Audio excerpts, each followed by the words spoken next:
"Get this janitor out of here. He's not even supposed to talk to her." The headmaster's voice thundered through the hallway, but before the guards could move, the black janitor turned calmly and said, "Sir, no one else is willing to try, and I'm not leaving her alone in that darkness."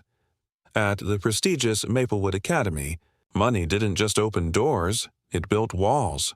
Walls that kept out everything ordinary, imperfect, or human, and behind one of those walls lived Ella Vaughn, the only daughter of tech billionaire Richard Vaughn, a man who built empires with code and crushed hearts with silence. Ella was beautiful, brilliant, and broken. Every teacher had quit. Every therapist had failed. She wasn't cruel, just untouchable, like glass that shattered when anyone got too close. Then came Marcus Hale, the janitor no one noticed. Marcus was a single dad who worked nights cleaning the marble floors and glass towers that belonged to people like Richard Vaughn. He never complained, never missed a shift, and always kept to himself.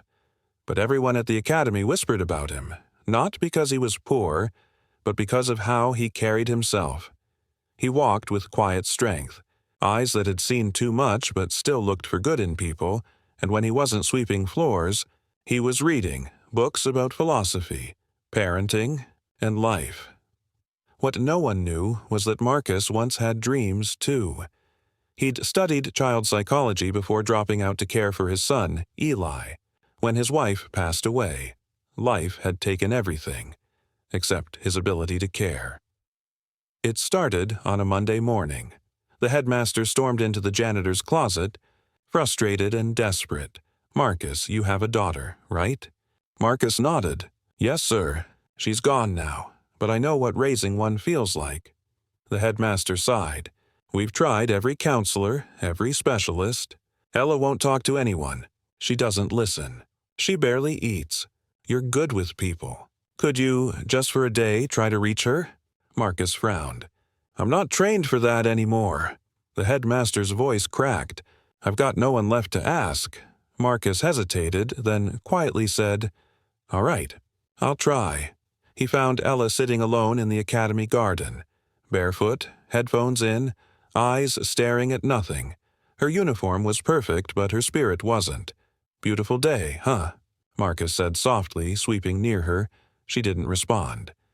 He glanced up at the sky. "You know, when my son's mad, he listens to music too, but he always plays it too loud. Says it helps him not think." Silence. Then a faint voice. "Maybe that's the point." Marcus smiled gently. "Maybe. But sometimes not thinking makes the pain worse." She finally looked at him. Really looked, and for the first time in months. She spoke more than one word. "Who are you?" "Just the janitor," he said. "But I'm good at cleaning up messes, especially the ones people can't see." Ella Vaughn had grown up in a golden cage. Private jets, tutors, and cameras. But never a hug that wasn't scheduled. Her mother had passed away when she was 9, and her father replaced love with luxury. He thought money could heal what silence had broken, but it didn't. She started pushing everyone away. Teachers, friends, her own father. No one knew that inside. She blamed herself for her mother's death. A child shouldn't carry that kind of guilt, but she did. And Marcus. He recognized it because he'd seen that same emptiness in his son after his wife's funeral. Days passed. Marcus didn't push her. He didn't lecture her. He just showed up. He fixed the broken swing in the garden, brought her tea instead of coffee. Left a note one morning that simply said, "Even broken things can shine when light hits them right." She didn't reply, but she didn't throw it away, either. Then one afternoon, a storm rolled in. Ella sat outside in the rain, refusing to move. Teachers panicked. The headmaster tried to call her father, but Marcus just walked out with an umbrella. He didn't speak. He just held it over her head and waited. After a long moment, she whispered, "Why do you care?" He said, "Because no one cared when my boy sat out in the rain." Tears slipped down her face. She didn't know why. Maybe because for the first time someone wasn't trying to fix her. They were just there. Richard Vaughn found out about Marcus. Who gave a janitor permission to talk to my daughter? He snapped. The headmaster tried to explain, but Richard interrupted. She doesn't need sympathy. She needs control. Marcus stayed calm. Sir, she doesn't need control. She needs to be heard. Vaughn glared at him. You think you know my daughter? Marcus looked him in the eye.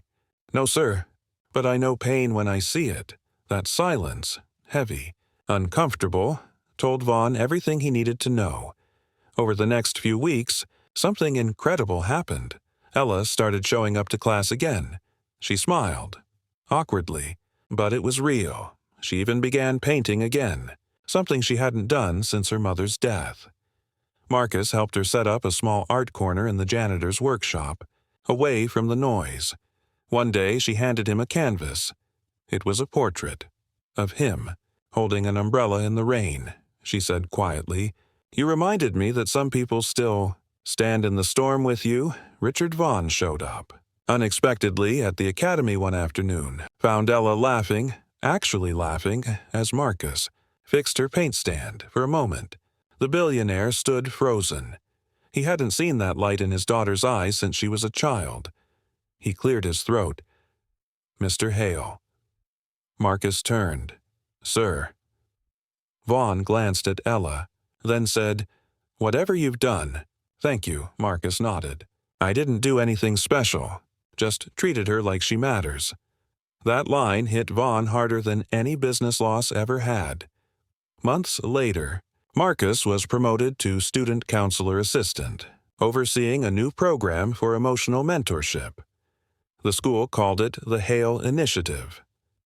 It paired struggling students with caring mentors, people who listened, not lectured, and Ella? She graduated with honors. At her ceremony, she stood on stage, tears shining in her eyes, and said, To the man who swept floors but helped me rebuild my life, thank you for reminding me that kindness is the greatest kind of strength. The crowd stood.